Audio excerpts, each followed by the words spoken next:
अभी परसों रामनवमी की तिथि थी। 25 करोड़ की आबादी यूपी में रहती है। 800 स्थानों पे रामनवमी के शोभा यात्रा थी, जुलूस भी थे, और साथ साथ इस समय रमजान का महीना चल रहा है, रोजा अफ्तार के भी कार्यक्रम रहे होंगे। कहीं भी कोई तू मैं में नहीं हुई। दंगे फसाद की बात तो दूर है। ये उत्तर प्रदेश की विकास की नई सोच को प्रदर्शित कर रहा है कि अब दंगा फसाद के लिए कोई जगह नहीं, अराजकता के लिए, गुंडागिर्दी के लिए, अफवाह के लिए कोई जगह नहीं है। उत्तर प्रदेश ने रामनवमी के अवसर पर, मर्यादा पुरुषोत्तम भगवान श्री राम की पावन जयंती के अवसर पर यह साबित किया है।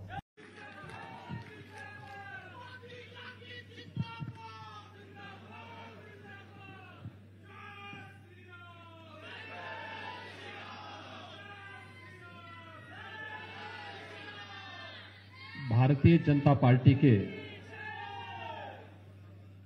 वरिष्ठ नेता रहे, पूर्व राज्यपाल और उत्तर प्रदेश शासन के कई मंत्रालयों का दायित्व जिन्होंने निर्वहन किया, ऐसे स्वर्गीय लालजी टंडन जी की आज 27वीं पावन जन्म जयंती का आयोजन है। अगर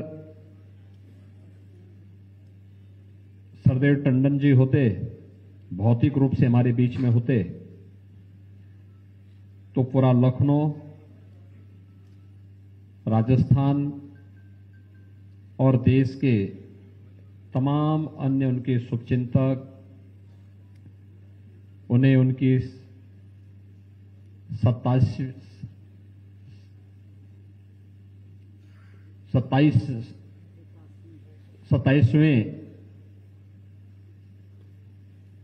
जन्म जयंती दिवस की शुभकामनाएं उन्हें देने के लिए लखनऊ में भी आज जयपुर में पधारे होते। 87 वर्ष पूर्व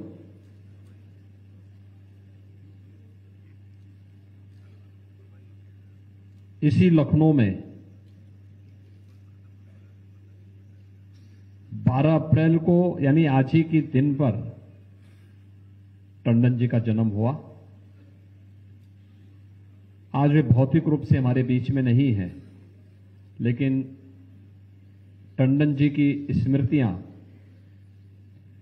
उनके कार्यों के माध्यम से, उनके लेखन के माध्यम से, उनके सानिध्य में जीवन के अलग अलग क्षेत्रों में कार्य करने वाले कार्यकर्ताओं, उनके मित्रों, उनके शुभचिंतकों के रूप में एक बड़ी फौज है जो सरदेव टंडन जी का स्मरण करते हुए निरंतर उनकी स्मृतियों को ताजा बनाए रखते हुए कार्य कर रही है। और आज जब हम इस पावन जन्म जयंती कार्यक्रम के अवसर पर यहां पर एकत्र हुए हैं, मंच पर उपस्थित मेरे प्रदेश सरकार में मेरे दोनों वरिष्ठ सहयोगी उप मुख्यमंत्री द्वय श्री केशव प्रसाद मौर्य जी, श्री ब्रजेश पाठक जी, प्रदेश अध्यक्ष और प्रदेश सरकार में मंत्री श्री स्वतंत्र देव सिंह जी, प्रदेश सरकार के मेरे अन्य सहयोगी मंत्रीगण श्री दयाशंकर मिश्र दयालु जी, श्रीमती गुलाब देवी जी, श्री बलदेव ओलख जी, श्री दानिश अंसारी जी, श्रीमती प्रतिभा शुक्ला जी, पूर्व मंत्री डॉक्टर महेंद्र सिंह जी, राज्यसभा के सांसद संजय सेठ जी, प्रदेश सरकार के पूर्व मंत्री और श्री लालजी टंडन फाउंडेशन के अध्यक्ष श्री आशुतोष टंडन गोपाल जी, आज के इस कार्यक्रम में उपस्थित प्रदेश सरकार के हमारे सभी सहयोगी, मेरे सहयोगी मंत्रीगण, जनप्रतिनिधिगण, फाउंडेशन के सभी पदाधिकारी, पूर्व मुख्य सचिव और इस ट्रस्ट के अध्यक्ष, उपाध्यक्ष श्री अतुल गुप्ता जी, लखनऊ की ही एक विभूति जिन्होंने अपनी कला के माध्यम से पूरी दुनिया में भारतीयता की एक अलग छाप छोड़ी है, पद्मश्री श्री अनूप जलोटा जी। और जिन महानुभावों को आज यहां पर सम्मानित किया गया है, श्री लालजी टंडन शिखर सम्मान से पद्मश्री डॉक्टर मंसूर हसन जी, हृदय रोग विशेषज्ञ, पद्मश्री डॉक्टर विद्या बिंदु सिंह जी, साहित्य के क्षेत्र में, जस्टिस श्री एस.सी. वर्मा जी, पूर्व लोकायुक्त, लालजी टंडन कला संस्कृति सम्मान के रूप में श्री कन्हैया मित्तल और श्री हरिमोहन वाजपेयी माधव, इन दो महानुभावों को आज यहां पर अभी सम्मानित किया गया है। और 4 संस्थाएं जिन्होंने लखनऊ के माध्यम से अपनी एक अलग छाप छोड़ी है। उम्मीद, एक कोशिश ऐसी भी, स्वच्छ पर्यावरण प्रोत्साहन सेना और पावर विंग फाउंडेशन, ये 4 संस्थाओं को भी यहां पर आज सम्मानित किया गया है लालजी टंडन सामाजिक सेवा पुरस्कार से। मैं सबसे पहले सरदेव टंडन जी को उनके पावन जन्म जयंती के अवसर पर आप सभी हजारों की संख्या में टंडन जी के शुभचिंतक, मित्र, उनके अनुयायी आज यहां पर एकत्र हुए हैं। आप सबको एकत्र करने के लिए फाउंडेशन को धन्यवाद देते हुए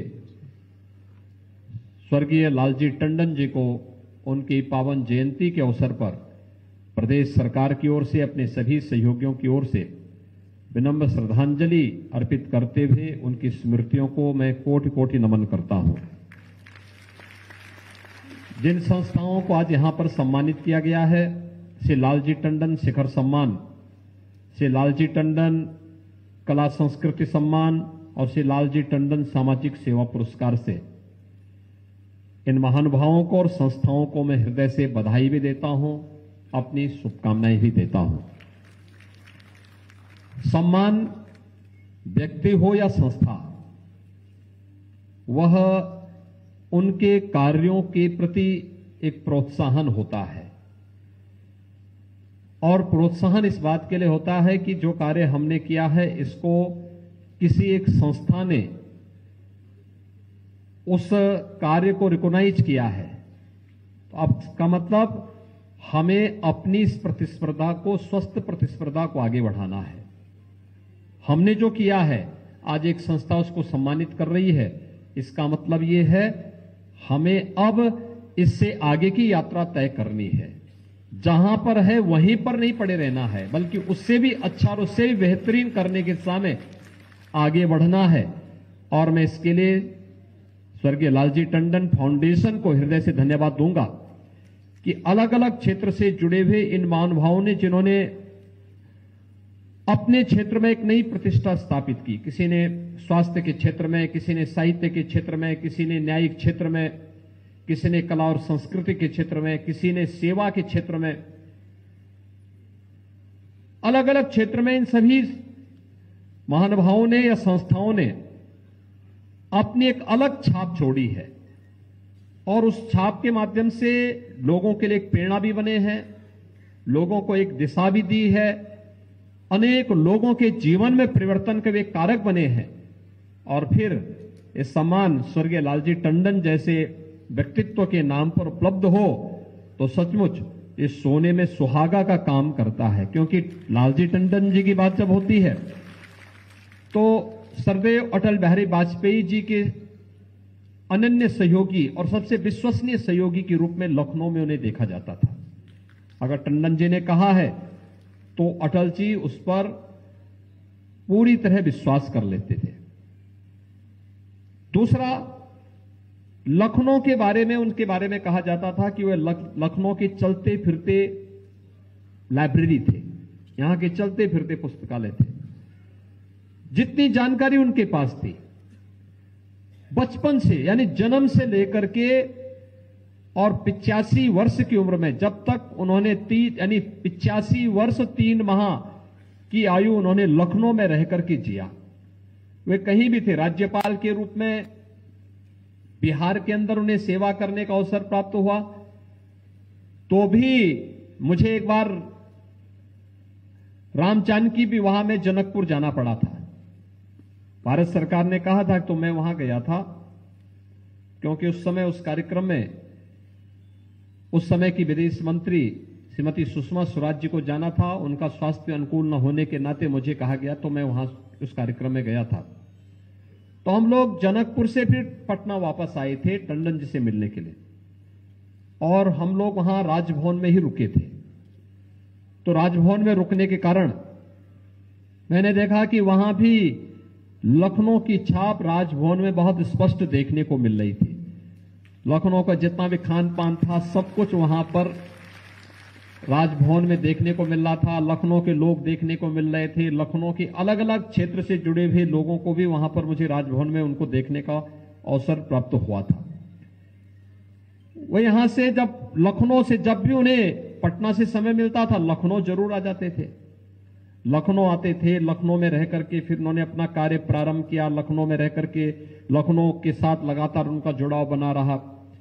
या जयपुर में थे, जयपुर में भी उन्होंने लखनऊ के साथ अपनी आत्मीयता बनाई रखी और लखनऊ वासियों के साथ। या सांसद के रूप में जब लखनऊ से दिल्ली जाते थे, दिल्ली में संसद सत्र के दौरान या किसी महत्वपूर्ण कमेटी की बैठक के दौरान उन्हें रहने का वहां पर अवसर मिलता था, लेकिन लखनऊ के साथ वह आत्मीयता उनकी जरूर बनी रही। इतने लंबे समय तक सार्वजनिक जीवन में रहते हुए विभिन्न क्षेत्रों में संगठन के रूप में, सरकार के रूप में कार्य करते हुए टंडन जी के साथ एक लंबा अनुभव और एक लंबा यानी लखनऊ की हर छोटी बड़ी घटना का संबंध था, और लखनऊ की हर छोटी बड़ी समस्या का समाधान भी अगर कहीं था तो वह नाम था श्री लालजी टंडन, जो समस्या का समाधान भी था और लखनऊ से जुड़ी हुई हर एक घटना के साथ उनका प्रत्यक्ष या अप्रत्यक्ष रूप से जुड़ाव भी होता था। और इसीलिए जब उन्होंने अनकहा लखनऊ के रूप में अपनी एक कृति को लखनऊ वासियों को दिया, तो लखनऊ की वो एक जीवंत कृति बन गई, लखनऊ का एक दस्तावेज बन गया। लखनऊ के बारे में, लखनऊ के अतीत के बारे में, लखनऊ के वर्तमान के बारे में और लखनऊ के भविष्य के बारे में भी उन्होंने अपनी उस कृति के माध्यम से लखनऊ वासियों को बहुत कुछ देने, जानने और सीखने का एक अवसर दिया है। भाइयों बहनों, टंडन जी जैसा व्यक्तित्व एक नया विश्वास जगाता है एक सामान्य नागरिक के मन में। टंडन जी किसी बड़े घर में पैदा हो गए होंगे, उन्हें विरासत से सब कुछ प्राप्त हो गया होगा, ऐसा नहीं था। और भारत की लोकतंत्र की एक जीती जागती एक मिसाल थी। एक सामान्य कार्यकर्ता भी एक सर्वोच्च संवैधानिक पदों पर जा सकता है। एक विश्वास जीवन के प्रत्येक क्षेत्र में कार्य करने वाले कार्यकर्ताओं के लिए एक विश्वास है श्री लालजी टंडन। और उस विश्वास को बनाए रखते हुए एक दल, एक विचारधारा, एक क्षेत्र में रह करके कार्य करते हुए भी हम सर्वप्रिय हो सकते हैं, सर्वग्राही हो सकते हैं, सबका साथ और सबके विकास की भावनाओं को लेकर के कार्य कर सकते हैं। इसका उदाहरण भी कोई था तो स्वर्गीय लालजी टंडन थे। उन्होंने लखनऊ से उस प्रकार का उदाहरण प्रस्तुत भी किया था, उस प्रकार के कार्य भी किए थे। लखनऊ में सिया सुन्नी विवाद होता था, एक समय में भीषण दंगे होते थे, समस्या का समाधान कर दिया। आज दंगा नहीं है, वो अलग विषय, हमें कार्य करने का अवसर मिला। आज उत्तर प्रदेश से ही दंगे समाप्त हो गए हैं। लेकिन लखनऊ में जो तनाव था, उस तनाव को टंडन जी ने बड़ी सूझबूझ के साथ समाधान किया। देखिए, तनाव किसी समस्या का समाधान नहीं हो सकता, विवाद किसी समस्या का समाधान नहीं हो सकता। संवाद समस्या का समाधान होता है, एक सकारात्मक ऊर्जा का संचार करता है। हमें सकारात्मक सोच के साथ आगे बढ़ करके ही हम जीवन में एक नई उम्मीद के साथ आगे बढ़ सकते हैं, लोगों के जीवन में परिवर्तन ला सकते हैं, अनेक लोगों को एक नई राह दिखा सकते हैं। और नहीं तो दंगे होते थे। अभी परसों रामनवमी की तिथि थी। 25 करोड़ की आबादी यूपी में रहती है। 800 स्थानों पे रामनवमी के शोभा यात्रा थी, जुलूस भी थे, और साथ साथ इस समय रमजान का महीना चल रहा है, रोजा अफ्तार के भी कार्यक्रम रहे होंगे। कहीं भी कोई तू मैं में नहीं हुई, दंगे फसाद की बात तो दूर है। ये उत्तर प्रदेश की विकास की नई सोच को प्रदर्शित कर रहा है कि अब दंगा फसाद के लिए कोई जगह नहीं, अराजकता के लिए, गुंडागिर्दी के लिए, अफवाह के लिए कोई जगह नहीं है। उत्तर प्रदेश ने रामनवमी के अवसर पर, मर्यादा पुरुषोत्तम भगवान श्री राम की पावन जयंती के अवसर पर यह साबित किया है। देश के अंदर अलग अलग जगहों पर हुए, वहां पर सरकारें अपने अनुरूप उपद्रवियों के खिलाफ कार्रवाई भी कर रही है, और कठोरतापूर्वक कार्रवाई भी होनी चाहिए उपद्रवियों के प्रति, जो एक सामान्य नागरिक के जीने के सामान्य जीवन को भी उसमें खलल डालने का कार्य करते हैं, अराजकता पैदा करते हैं, राह चलते हुए लोगों पर हमला करते हैं, गुंडागिर्दी करते हैं, व्यापारियों को लूटपाट करते हैं, बहन बेटियों की सुरक्षा के सामने खतरा पैदा करते हैं। कठोरतापूर्वक ऐसे तत्वों से निपटने की आवश्यकता है। उनके लिए कानून पूरी मजबूती के साथ लागू किया जाना चाहिए।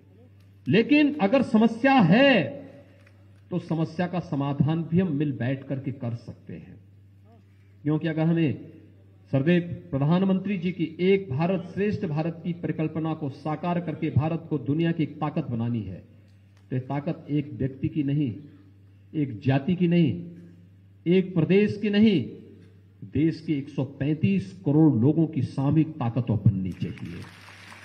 और 135 करोड़ की ताकत जब प्रधानमंत्री मोदी जी के साथ खड़ी होती है, तो आज आप देखते होंगे रूस और यूक्रेन के इस युद्ध में भी लोग आशा भरी निगाह से किसी एक देश को देख रहे हैं और किसी एक नेता को देख रहे हैं। तो भारत देश है और नेता के रूप में प्रधानमंत्री मोदी जी, एक विश्वास है, लोगों के मन में एक विश्वास है कि मोदी जी इसका समाधान निकालेंगे, भारत इसका समाधान निकालेगा, क्योंकि भारत ने जो राह चुना है वह विश्व कल्याण के लिए चुना है, मानवता के कल्याण के लिए चुना है। सबका साथ, सबके विकास के पीछे का भाव भी यही है। सर्वे भवन्तु सुखिनः सर्वे सन्तु निरामया के पीछे का उद्देश्य भी यही है। और उन्हीं सब भावों को अंगीकार करते हुए जब हम लोग कार्य करते हैं तो जीवन में परिवर्तन का मार्ग हमें दिखाता है। और भाइयों बहनों, श्री लालजी टंडन जी का व्यक्तित्व इन सभी सकारात्मक राहों को आगे बढ़ाने का एक माध्यम था, और यही कारण था लखनऊ में बीजेपी के नेता थे, बीजेपी का कार्यकर्ताओं को गौरव की अनुभूति करता था। बाबूजी के नाम पर किसी की कहीं सुनवाई नहीं होती थी तो बाबूजी उसके लिए उपलब्ध थे। लेकिन केवल भारतीय जनता पार्टी ही नहीं, अन्य दल और अन्य समुदाय के लोग भी उनके पास जाते थे, हर व्यक्ति उनके पास जाता था, अपनी बात को वहां पर उनके माध्यम से एक समस्या का समाधान का मार्ग निकालने का प्रयास करता था। वह विश्वास का प्रतीक हम सब भी बन सके, ये हमारा प्रयास होना चाहिए। मैं धन्यवाद दूंगा आशुतोष टंडन जी को, जिन्होंने सरदेव बाबूजी की इस स्मृति को जीवंत बनाए रखने के लिए इस फाउंडेशन की स्थापना की, और फाउंडेशन के साथ लखनऊ की तमाम विभूतियों को जोड़ करके फिर फाउंडेशन अलग अलग क्षेत्र से जुड़े हुए लोगों को भी सम्मानित करने का कार्य कर रहा है। आज यहाँ पर ऐसी विभूतियों को और ऐसी संस्थाओं को सम्मानित करने का कार्य किया है। सचमुच स्वर्गीय बाबूजी की भावनाओं के रूप एक सम्मान संस्था को दिया जा रहा है, और इससे दोनों का सम्मान बढ़ेगा। संस्था का भी टंडन जी की स्मृतियों को और जीवंत बनाए रखने में इससे मदद मिलेगी। लोग एक लंबे समय तक इस प्रकार के कार्यक्रमों के साथ जुड़ करके अपने कार्यों में और भी अच्छा करने का प्रयास करेंगे। मैं एक बार फिर से सदैव टंडन जी को उनकी पावन जन्म जयंती पर विनम्र श्रद्धांजलि अर्पित करता हूं। जिन महानुभावों का जहां पे सम्मान हुआ है, उन सभी महानुभावों को हृदय से बधाई देता हूं, उनका अभिनंदन करता हूं। जिन संस्थाओं का यहाँ सम्मान किया गया, हम सभी जगह से बधाई देता हूँ, शुभकामनाएं देता हूँ। धन्यवाद। जय हिंद।